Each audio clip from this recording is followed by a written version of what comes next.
우리 하나님 말씀 함께 보도록 하겠습니다. 창세기 28장 1절부터 22절 말씀입니다.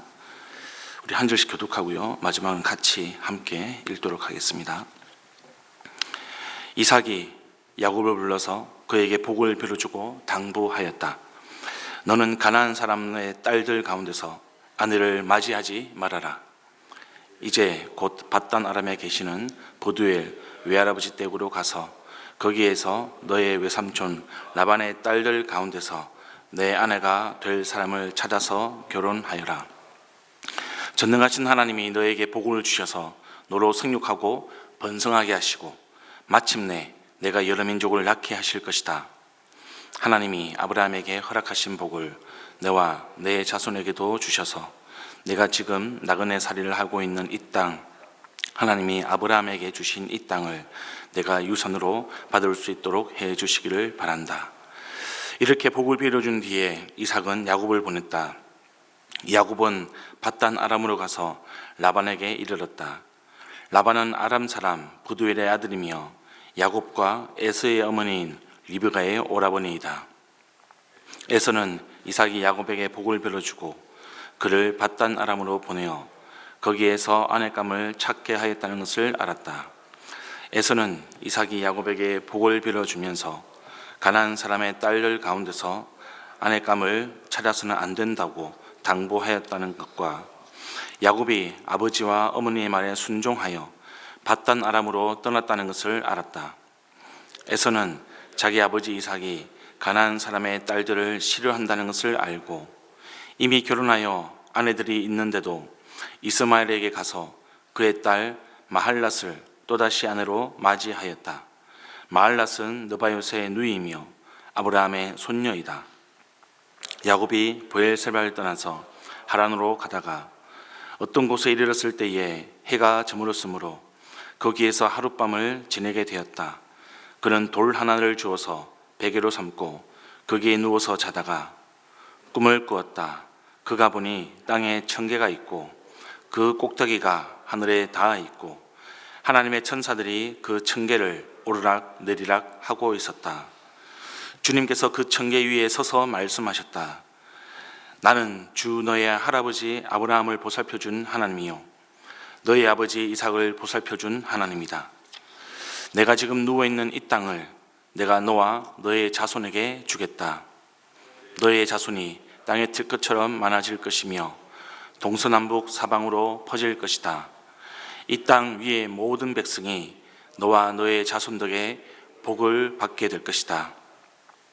내가 너와 함께 있어서 내가 어디로 가든지 너를 지켜주며 내가 너를 다시 이 땅으로 데려오겠다. 내가 너에게 약속한 것을 다 이루기까지 내가 너를 떠나지 않겠다. 야곱은 잠에서 깨어서 혼자 생각하였다. 주님께서 분명히 이곳에 계시는데도 내가 미처 그것을 몰랐구나. 그는 두려워하면서 중얼거렸다. 이 얼마나 두려운 곳인가. 이곳은 다름 아닌 하나님의 집이다. 여기가 바로 하늘로 들어가는 문이다. 야곱은 다음날 아침 일찍이 일어나서 베개 삼아 벤 그 돌을 가져다가 기둥으로 세우고 그 위에 기름을 붓고 그곳 이름을 베델이라고 하였다. 그 성의 본래 이름은 루스였다. 야곱은 이렇게 서원하였다.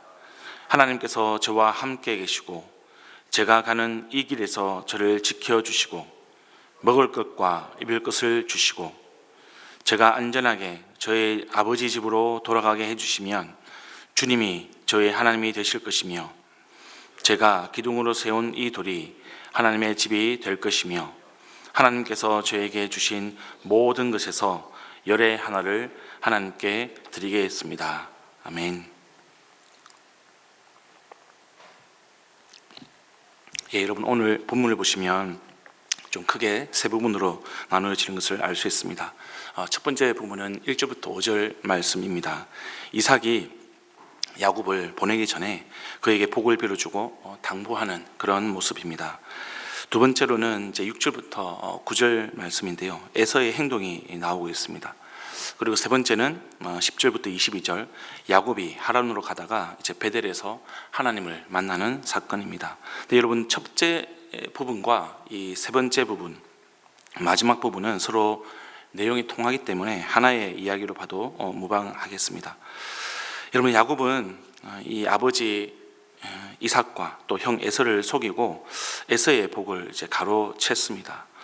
이 부분에 대해서 야곱의 행동을 합리화하는 사람들이 있기도 하는데요. 당시 야곱은 인격적으로 분명히 미성숙했고 자기의 욕심을 따라서 행동을 했습니다. 늘 형의 장자권을 빼앗기 위해서 고민을 했던 것 같고요. 그의 행동은 하나님 앞에서 또 순수한 믿음이라기보다는 인간적인 어떤 곤모술수를 써가는 그런 모습을 보이고 있습니다. 이런 이제 야곱의 행태에 대해서 에서는 분노했고 죽이겠다는 그런 악한 마음까지 품었습니다. 어머니는 그 위기감을 느끼고 우선 급한 불을 끄기 위해서 야곱을 자기의 친정으로 보내기로 마음을 먹었습니다. 근데 이 아버지 이삭은 부인 리브가와는 조금 다른 생각을 가지고 있었습니다. 그는 단순하게 야곱이 당장의 위기를 모면하는 것만으로 문제가 해결될 것이라고 생각했던 것은 아니었던 것 같습니다. 그는 야곱을 향한 하나님의 뜻을 알았기 때문에 좀 근본적으로 이 야곱의 문제가 해결되기를 바랐습니다. 이삭은 자신의 욕심을 이루기 위해서 자신과 에서를 속이는 야곱이 변화되기를 기대하였습니다. 이런 맥락에서 이삭이 야곱을 리브가의 친정으로 보내는 목적은, 그 가장 큰 이유는 야곱의 결혼이었습니다. 그가 배우자를 구하는 거였습니다. 왜냐하면 그가 하나님을 믿는 백성이 결혼을 한다는 것, 가정을 이룬다는 것이 어떤 것인지 알았기 때문에, 바로 하나님의 약속을 믿었기 때문이죠. 성도 여러분, 우리가 이삭이 지금 아들 야곱에게 가르쳐주는 결혼, 이 가정의 큰 목적, 그것은 3절과 4절에 잘 나타나 있습니다. 우리 함께 다시 한번 읽어보도록 하겠습니다. 3절입니다. 전능하신 하나님이 너에게 복을 주셔서 너로 생육하고 번성하게 하시고 마침내 내가 여러 민족을 낳게 하실 것이다. 하나님이 아브라함에게 허락하신 복을 너와 내 자손에게도 주셔서 내가 지금 나그네 살이를 하고 있는 이 땅, 하나님이 아브라함에게 주신 이 땅을 내가 유산으로 받을 수 있도록 해 주시기를 바란다. 네, 여러분, 이삭이 이렇게 야곱에게 분명하게 이야기해 주었는데도 그것이 부족하다고 생각하셨는지 하나님은 야곱의 꿈에 나타나셔서 다시 한번 말씀을 합니다. 13절부터 15절 말씀인데 우리 같이 한번 읽어보겠습니다. 시작. 주님께서 그 청계 위에 서서 말씀하셨다. 나는 주 너의 할아버지 아브라함을 보살펴준 하나님이요 너의 아버지 이삭을 보살펴준 하나님이다. 내가 지금 누워있는 이 땅을 내가 너와 너의 자손에게 주겠다. 너의 자손이 땅의 뜰것처럼 많아질 것이며 동서남북으로 사방으로 퍼질 것이다. 이 땅 위의 모든 백성이 너와 너의 자손들의 복을 받게 될 것이다. 내가 너와 함께 있어서 내가 어디로 가든지 너를 지켜주며 내가 너를 다시 이 땅으로 데려오겠다. 내가 너에게 약속한 것을 다 이루기까지 내가 너를 떠나지 않겠다. 성도 여러분, 하나님의 자녀가 이 결혼을 해서 가정을 이루는 가장 큰 이유는 바로 이처럼 하나님의 복이 되는 것입니다. 복의 내용은 생육하고 번성하고 여러 민족을 낳게 하는 겁니다. 그리고 하나님은 땅을 주십니다. 자손들은 수없이 많아지고요, 사방으로 퍼집니다. 그리고 땅 위의 모든 백성이 하나님의 자손들로 인해서 복을 받습니다. 뿐만 아닙니다. 하나님은 당신의 백성이 그 복이 되도록 항상 함께 계시고 지켜주시고 떠나지 않으십니다. 이 약속이 현대 선교에 있어서도 그대로 적용이 되는 것을 우리가 볼 수 있습니다. 하나님이 이 약속을 아브라함에게도 하셨고요, 이삭과 야곱에게도 하셨고, 그리고 저와 여러분에게도 하신 약속입니다. 여러분, 이 지점에서 우리는 복에 대해서 이 성경적인 의미가 어떤 것인지 명확하게 좀 알 필요가 있습니다. 그렇지 않으면 이 하나님의 뜻과 상관없이 우리가 이 복을 세상의 기준, 나의 기준으로 해석하는 경향이 강하기 때문에 그렇습니다. 여러분, 이 하나님의 말씀하시는 복은 히브리어로 바라크라고 합니다. 이 단어가 가지고 있는 의미는 크게 네 가지입니다. 하나는 인간이 신에게, 하나님께 무릎을 꿇는 것을 의미합니다. 두 번째로는 사람이 하나님께 경배의 행위로 찬양하는 겁니다. 세 번째로는 하나님이 인간에게 은혜를 베푸는 것. 마지막으로 완곡한 표현으로 신이, 하나님이 반역하는 자에게, 불순종하는 자에게 저주하는 것, 그것을 다 포함하고 있는 것이 바로 이 바라크라는 이 단어의 뜻입니다. 그렇기 때문에 여러분, 우리가 이 성경에서 말하는 복, 이것은 우리가 설날에 세뱃돈을 받는 그런 복이 아니고요, 직장, 결혼, 승진, 건강, 물질의 재산, 그 정도의 수준이 아닙니다. 그런 우리의 관념과는 다르게 성경에서 말하는 복은 하나님과의 관계에서 출발하는 것이죠. 우리가 전능하신 하나님께 무릎을 꿇는 것, 그분을 찬양하고 그분을 경배하는 것, 그것이 복이라는 겁니다. 그리고 하나님이 그 사람에게 은혜를 베풀고요, 반대로 반역하는 자에게, 불순종하는 자에게는 저주를 내리는 것, 그것이 다 포함되는 것이 복이라는 겁니다. 하나님은 이 복이 하나님의 백성 개인의 복이 아니라 하나님 백성 공동체, 부부, 가족, 그리고 영적 가족인 신앙 공동체, 교회로 확장되어서 모든 민족이 이 복 안에서 살게 하는 것이 목적이라는 것을 지금 오늘 본문이 말씀해 주고 있는 것입니다. 그래서 여러분, 우리가 직장을 잃고 승진 못하고 가난하고 또 큰 질병을 만나서 나를 괴롭히는 일들과 적들로 쌓여 있어도 복 있는 사람이라고 고백할 수 있는 그 이유는 내 모습이 어떠하든지, 내 형편이 어떠하든지 내가 하나님께 무릎으로 나아가면 나를 조건 없이 안아주시는 그 하나님이 계시기 때문에 내가 복되다는 겁니다. 내가 세상적으로 아무런 자격이 없어도 내가 전심으로 주님을 찬양할 수 있는 것, 그리고 예배드리면 하나님이 나에게 은혜를 베푸시는 분이시기 때문에 그것이 우리에게 복이라는 겁니다. 그리고 하나님은 그런 나와 항상 함께 계시고요, 내가 어디로 가든지 나를 지켜주시고, 하나님께서 우리에게 약속하신 것은 다 이루시기까지 나를 떠나지 않는 것, 그 자체가 하나님께서 우리에게 말씀하시는 바라크, 복이라는 겁니다. 그 복이 지금 아브라함에게 약속되어지신 거, 그리고 이삭과 야곱에게 약속이 되었습니다. 뿐만 아닙니다. 그 복은 저와 여러분에게 약속이 되어져 있는 복입니다.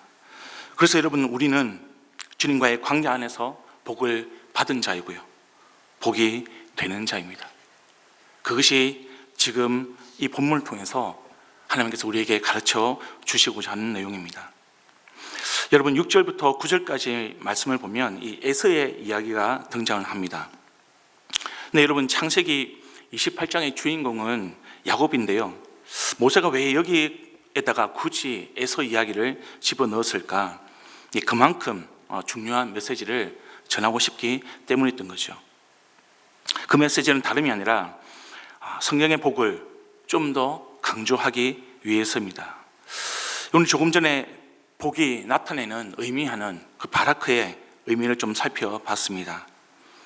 그 가운데에는 신에게 반역하는 자, 하나님께 불순종하는 자에게 주어지는 저주가 포함된다라고 말씀을 드렸습니다. 그런데 여러분, 이것은 어떤 적극적인 의미, 그것이 아니라 소극적이고 완곡한 의미입니다. 하나님이 처음부터 작정하고 내리는 그런 저주가 아니라 끝까지 불순종하는 백성에게 내리는, 어쩔 수 없이 내리는 저주라고 할 수 있겠습니다. 마지막까지 회개하지 않는 가룟 유다를 생각해 보면 우리가 이해가 빠를 것입니다. 그래서 여러분, 이 하나님의 복이라는 것은 끝까지 기다리시는 하나님의 인내하심이 담겨져 있습니다. 우리는 하나님이 에서를 포기했다 또는 버렸다라고 오해하기 쉽습니다. 결코 그렇지 않습니다. 물론 여러분, 야곱에 대한 계획과는 다르게 분명한 것은 에서도 하나님의 백성이라는 것, 그것을 우리가 알아야 되는 거죠.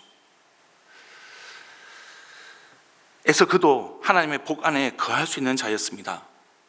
그런데 에서는 순종한 동생 야곱과 다르게 하나님에게 불순종하는 길을 택했습니다. 이 세번역 성경은 8절을 보면 자기 아버지 이삭이 가나안 사람의 딸들을 싫어한다라고 번역했습니다. 그런데 원어로는 개역 개정처럼 가나안 사람의 딸들이 그의 아버지 이삭을 기쁘게 하지 못했다, 그렇게 번역을 하는데 그게 오히려 더 정확한 번역이라고 할 수 있겠습니다. 여기서 기쁘게 하지 못했다, 이 뜻은 히브리 원어로는 나쁘고 사악하다는 의미를 가지고 있습니다. 또 9절에 보면 맞이하였다라는 단어가 나옵니다. 네, 여러분, 또 에서는 이스마엘의 딸을 아내로 맞아들였던 거죠.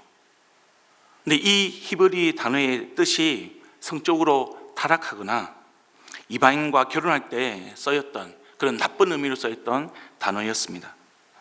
하나님은 에서에 대해서 오래 참으셨지만 에서의 불순종은요, 반복적이었고 또한 매우 의도적이었습니다. 그의 인생을 보면 그 또한 많은 자손을 이룹니다. 많은 재산을 가지게 됩니다.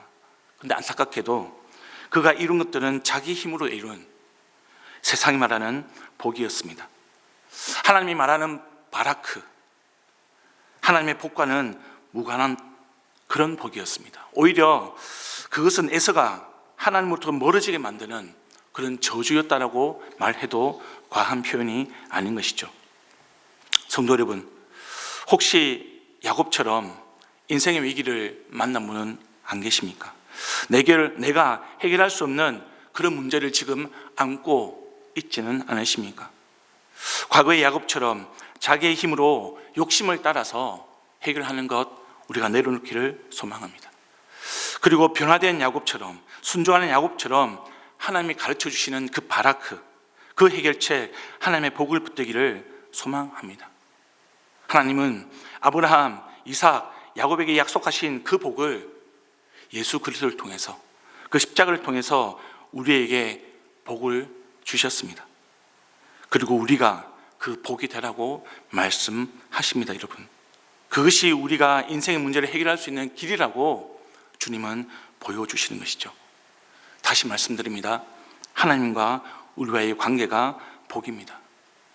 불순종이 아니라 우리 자신과 우리 자손들이 하나님께 무릎을 꿇고 경배하는 것이 복입니다. 거기서 그 복이 멈추지 않습니다.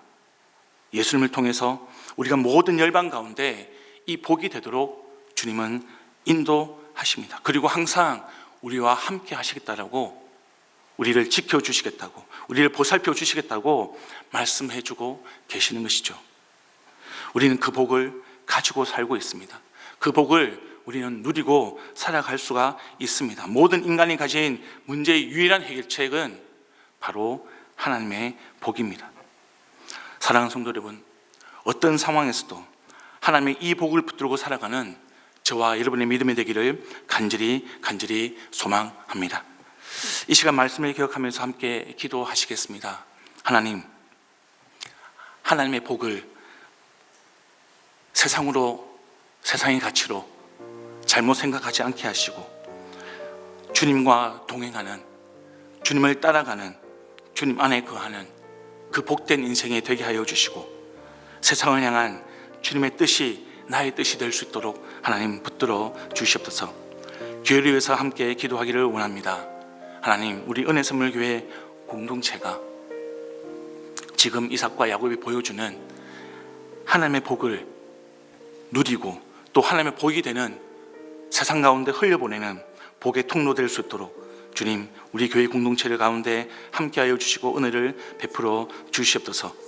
교회 일정을 위해서 함께 기도해 주시기를 부탁드립니다.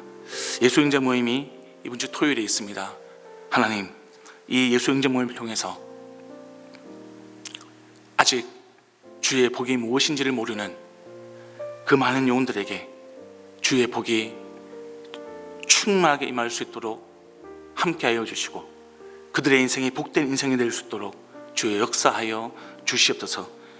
그리고 가지고 나오신 기도 제목으로 함께 계속 기도를 이어가도록 하시겠습니다. 함께 기도합니다.